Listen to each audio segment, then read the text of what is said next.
mbasuhuze bakunzi ba Karame Rwanda TV. Umunyarwanda yaciye umugani ati uwapfuye yarihuse.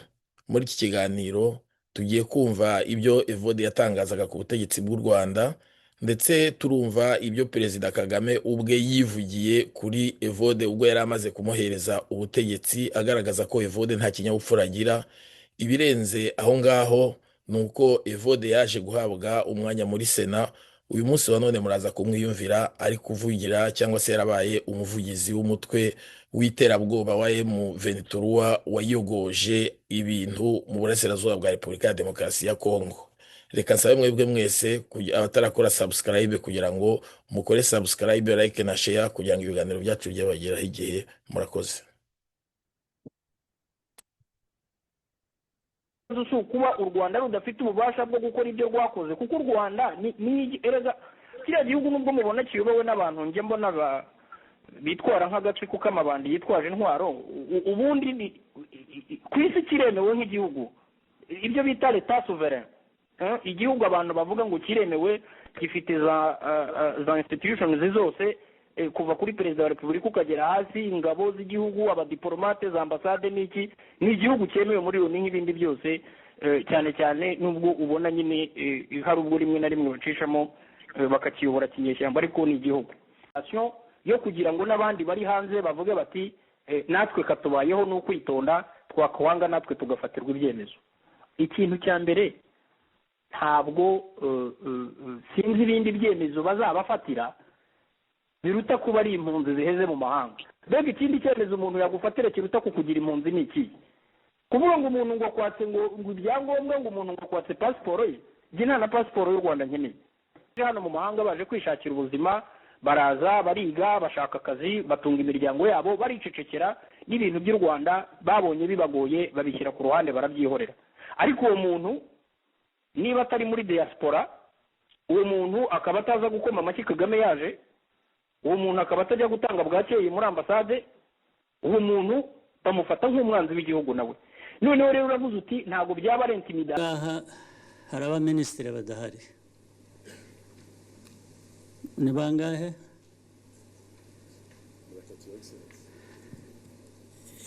Iyo dutangira uyu munsi ku cyumweru, iyo umwiherero tuwutangira ku wa kabiri, haba havuyemo abandi nka batatu, abandi baminisitiri nka batatu. Bavamo gute? Reka mpere kuri Evode. Evode muramuzi? Minister of State, yari Minister of State wa Justice. Ariko icyo nshaka kubavugira nkabasobanura ni ibyo, ibintu tudakora, tutuzuza, dushinzwe. Impamvu yabyo ya mbere ni imwe, ni imico mibi. Abantu bafite imico mibi gusa, bakagira imico mibi, bafite ubumenyi, bafite inshingano, bafite hari ibyo ubundi bagira batya bagakora neza rimwe, ariko imico mibi yanyu kandi isa nkaho iri mu bantu benshi, ntabwo iri mu bantu bake. Imico mibi igatuma mudakora ibyo mukwiye kuba mukora, mwasezeranye no kuba mwakora. Evode, Minister of State wa Justice, aragiye in a public place, asanze abantu b'umutekano bari ku kazi. Cyambere, imodoka ye aragenda ayiparika ahantu abantu badapakinga, hagaragara azi ngo ntabwo bahashyira imodoka, aragenda bariho ayishyira. Icya kabiri, hari checkpoint, I suppose abantu bose banyura muri iyo checkpoint kugira ngo bajye mu nyubako yajyagamo. ahisemo kunyura iruhande banyura ahatanyurwa uba ariyo nzira akoresha. Umwana w'umukobwa amubonye wari uri ku checkpoint ushinzwe iby'umutekano, aramukurikirana, aramwegera, anamubwira neza, aramubwira atari ko ati aho hantu nyuze ntabwo ariho abantu banyura. Icya mbere parking, icya kabiri uranyura ahatariho. Abantu bose banyura hano ni umutekano wa buri wese, kuki wowe utanyura aho abandi banyura?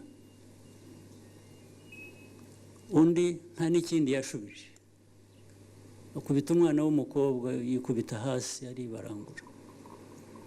Nicyo gisubizo cya minisita yahaye uwo mwana. Ariko ntabwo ari bo bwa mbere, si ubwa kabiri, niko asanzwe abigenza, niko asanzwe abigenza. Kandi bamwe muri mwe murabizi, mwarabibonaga, muraceceka.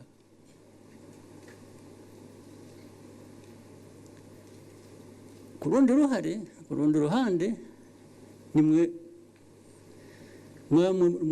musa n'abana mweretse ko ariko ashatse yakwikorera nk'ibyo ngibyo.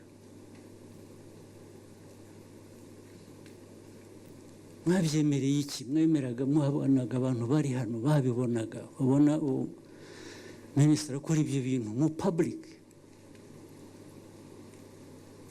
mugaceceka, ntimugire uwo mubwira, kugeza igihe kubise umwana akamugarika hasi, umwana uri ku kazi ke. Ubwo mwumva muri bantu ki niba mudafite imico mibi? Naho bibereye ku bantu bamwe birasanzwe. Minisita afite uburenganzira bwo gukora ibintu nk'ibyo, wamugira ute? Ngo kugeza igihe nzabimenyera akaba ariyo ukurikirana nkabwira prime minister, ariko prime minister wabyumvise ibi ngibi? Ati nabyumvise. Minister wa justice mwabyumvise? Abandi hanyuma byagenze gute?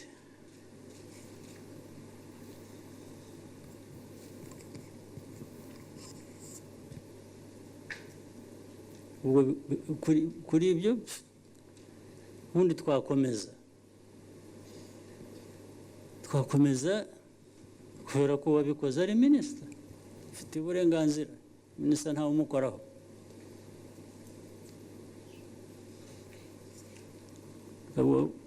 hanyuma nurangiza ngo uvuge, kuko erega burya abantu bafite inyungu muri za dictatorship, umuntu iyo yicaye hariya akambara karavate akaba ahembwa miliyoni 10 z'amamiliyoni 3 z'amafaranga y'abaturage, uwo muntu aricara ibyemezo afata akabona bikurikije amategeko, akaba agomba no kuramya umuntu wamushyize aho ngaho.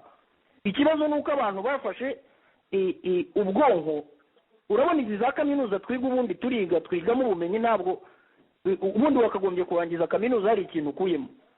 Ariko ntabwo ushobora kumbwira ko umuntu agenda akajya muri kaminuza akiga, yarangiza noneho agafata ubwonko, ibintu byose yize ubwonko bwe akabwimurira mu gifu, bikaba bya bindi abarundi bavuga ngo ntawuvugane njya mu kanwa.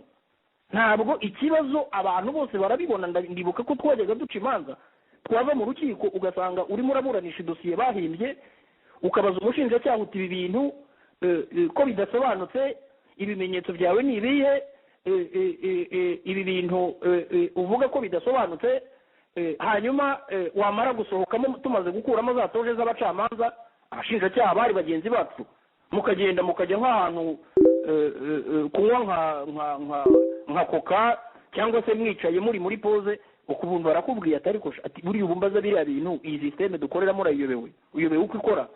Ati ubuze iya dosiye wowe urabona, ati nanjye ndabizi ko bayihimbye ariko ngomba kuyidefanda uko imeze, none uragira ngo mbigirende. Donc ni ukuvuga ko ibyo bintu bagiye babibwira abantu. Hari abantu bahunze muri 1994 jenoside irimo kuba, baravumbuka baragenda barirukanka, ubu abo bantu bari mu mahanga.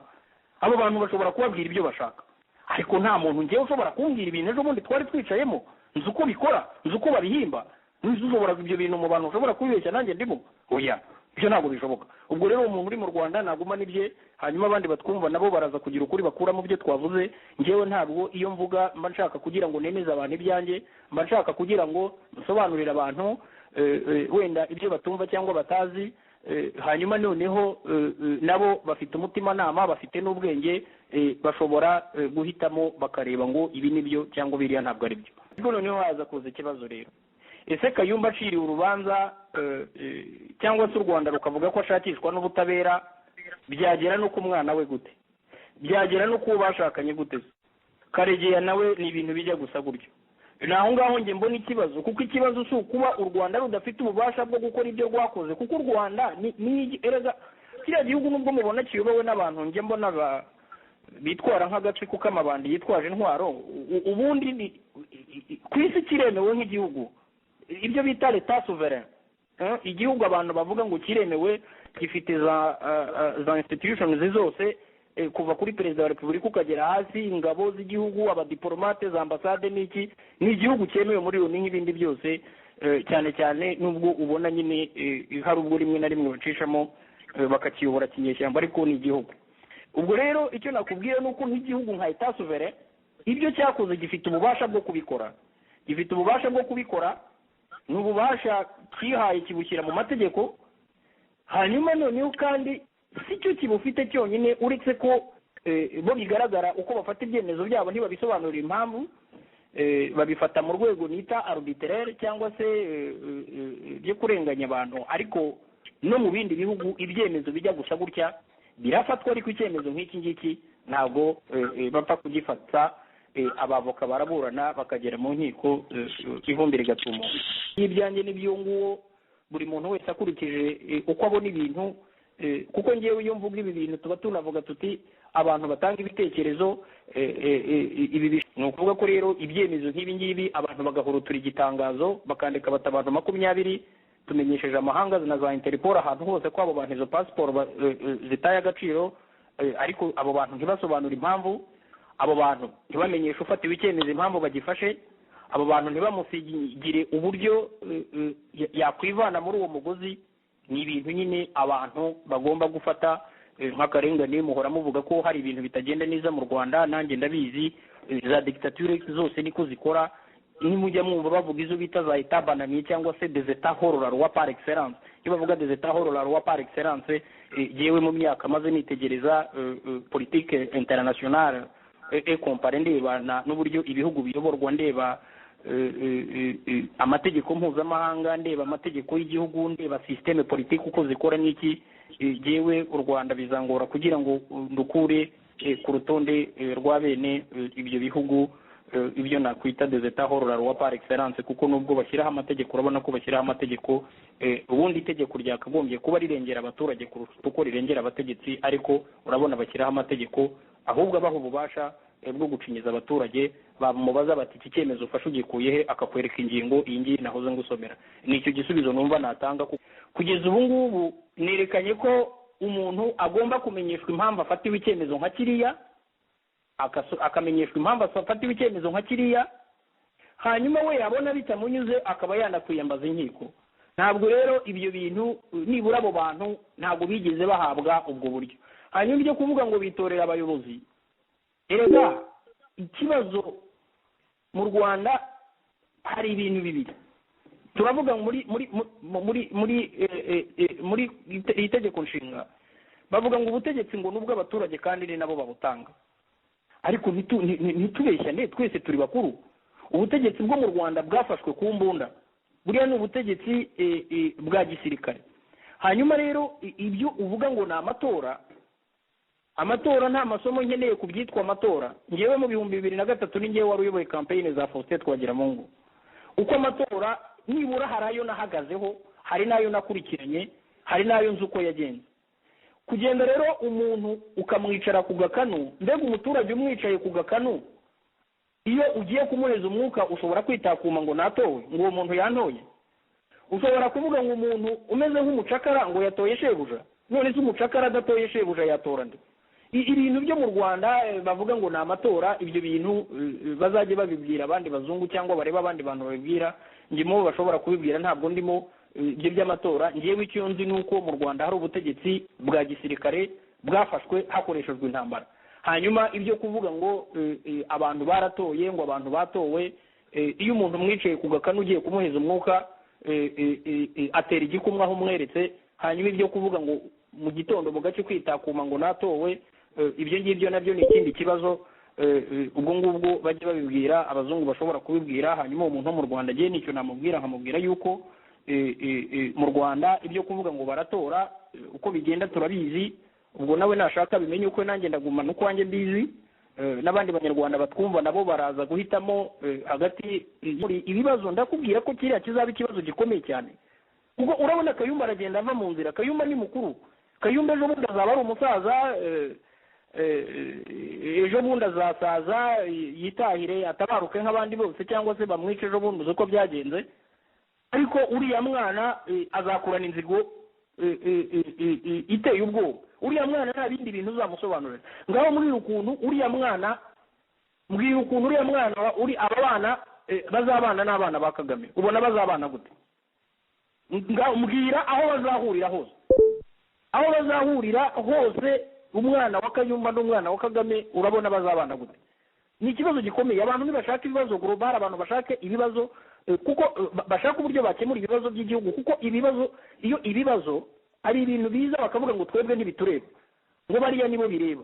Hari ibibazo bitangira ibibazo bavuga ngo ni iby'abantu ku giti cyabo, individuals, bikazagenda ejo mu gacya bikaba 5, ejo bakaba 10, ejo bakaba 20. Ashobora kuba nawe njye numva avuga ibintu bitumvikana neza mu matwi y'i Kigali. Donc ubwo urumva iki kibazo, ibi bintu ni icyemezo cya politiki, ni icyemezo cya politiki kandi kirimo akarengane gakomeye, kuko nk'uko bivuga icyaha ni gatozi.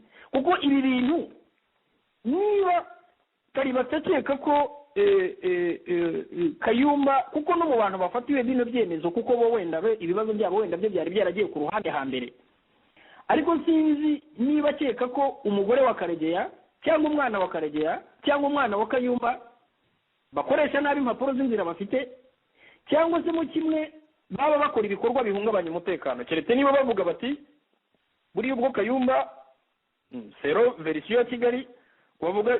Reka rero mbabwire abo bavuga ngo reka duhagarike ibikorwa byacu natwe akacu kazagerwaho mu minsi itaha. Nkunda kuvuga mu Gifaransa ngo la meilleure défense c'est l'attaque.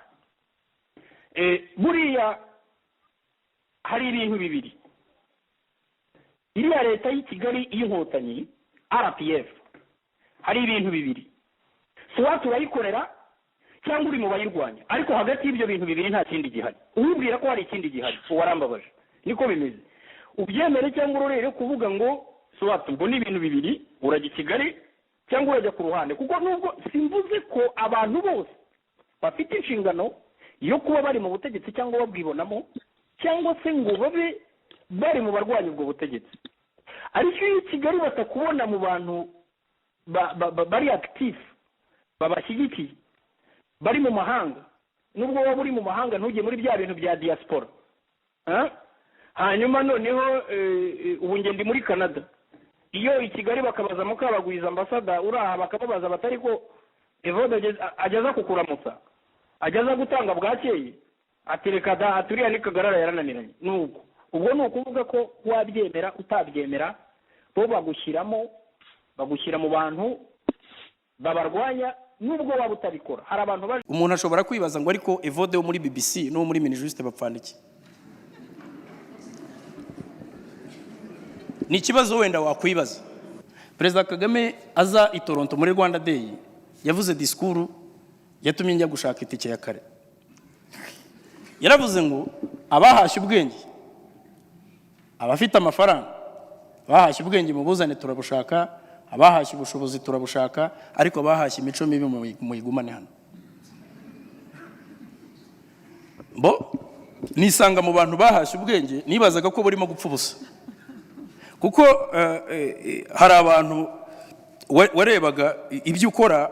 Njye nkunda kwikorera evaluation, self evaluation, ngo ariko muri imyaka 5 ngeze hehe kurwanya leta? Eske ni njyenyine mfite timu? Rimwe ugasanga n'abantu barashaka kusobanura ibidashoboka n'amakosa abo bakoze, niyo politiki utarayijyamo cyangwa utaranavuka bagashaka kubigushyira ku mutwe ngo ni wowe uzi gusobanura ibintu. Abantu basobanura ndi umunyarwanda, iyo bashaka kuidramatiza bamwe barayidenatura bakavuga ngo igamije ngo kwemeza abahutu ibyaha batakoze. Et pourtant ce n'est pas le cas. Ndi umunyarwanda, jewe yaramfashije nk'umuntu. Kandi niyo mpamvu mvuga ngo ngewe ndi igipimo cy'uko umuntu ashobora guhinduka, cyane cyane iyo ashobora kwiyevariwa akareba ibyo akora avec ces méthodes, des méthodes qui se sont avérées inefficaces, akavuga ati ibi bintu mu bwenge mfite reka ndebe ko nagira icyo nubaka hamwe n'abandi. U Rwanda ni igihugu cyiza, ni igihugu giha amahirwe buri wese, inclusiveness, ni igihugu gishobora kubabarira, ni igihugu gifite ubuyobozi buhamye, ni igihugu mvuga ngo kirakinguye, u Rwanda rurakinguye ariko ntirurangaye. Gufata umujyi wa Goma ubwabyo c'est un acte, ndabisubiramo, c'est un acte politique. Byari ukwerekana ngo twebwe dufite imbaraga, kubera yuko nibi basakuza byo kuvuga ngo amabuye. Ndagira ngo umenyeshe ko amabuye menshi atari mu mujyi wa Goma. M23 yari ifite ibice binini birimo za Rubaye n'ahandi, ahantu henshi hari amabuye M23 yari hafite. Ariko gufata Goma byari ukwerekana ngo dufite imbaraga n'ibindi twabyiha mutabiduhaye. Ibyo rero M23 yamyisaba ni ibiganiro, ariko kugeza ubu nta uzi ngo ku meza M23 izahashyira iki. Aka kantu nanga yavuze ngo we are in a constitutional revolution. Donc no kuvuga ngo in a constitutional revolution war ubwabyo ni ikintu kinini. Ibintu byahinduye isura. Ibintu byahinduye isura kuko ndabona yazamuye yazamuye standard kuko mbere bari abantu barwanira uburyo uburenganzira bwo kubaho, ariko a constitutional revolution uyirebye ingingo yatanze ingero z'abagiye bicwa kuri ubu butegetsi bwa Tshisekedi, yanabavuze amazina n'abadepite bacu be n'abandi, ariko ukurikije ingingo yashingiyeho ukayisoma ukareba ikivuga, ni ingingo ivuga gukura ku butegetsi umunyagitugu uyobora igihugu yica constitution. Kuko kugeza ubu ngubu ubundi ibyo bita les fonctions régaliennes, ibintu bya mbere umukuru w'igihugu arahirira afashe idarapo ni yarahira, ni ukurengera ubusugire bw'igihugu. Biriya bintu bahora bavuga bya souveraineté, indépendance na intégrité territoriale, ibyo bintu ni fonction régalienne, ni fonction za leta. Donc Tshisekedi rero byaramunaniye, niba rero byaramunaniye ni ukuvuga ngo inshingano z'ibanze z'umukuru w'igihugu nta kizishoboye, par conséquent nagende, kubera yuko urajya gusoma iyo ngingo bashingiraho banditse muri iriya baruwa ugasanga standard bazizamuye, ntabwo ari abantu bakeneye gose uburenganzira bwo kubaho.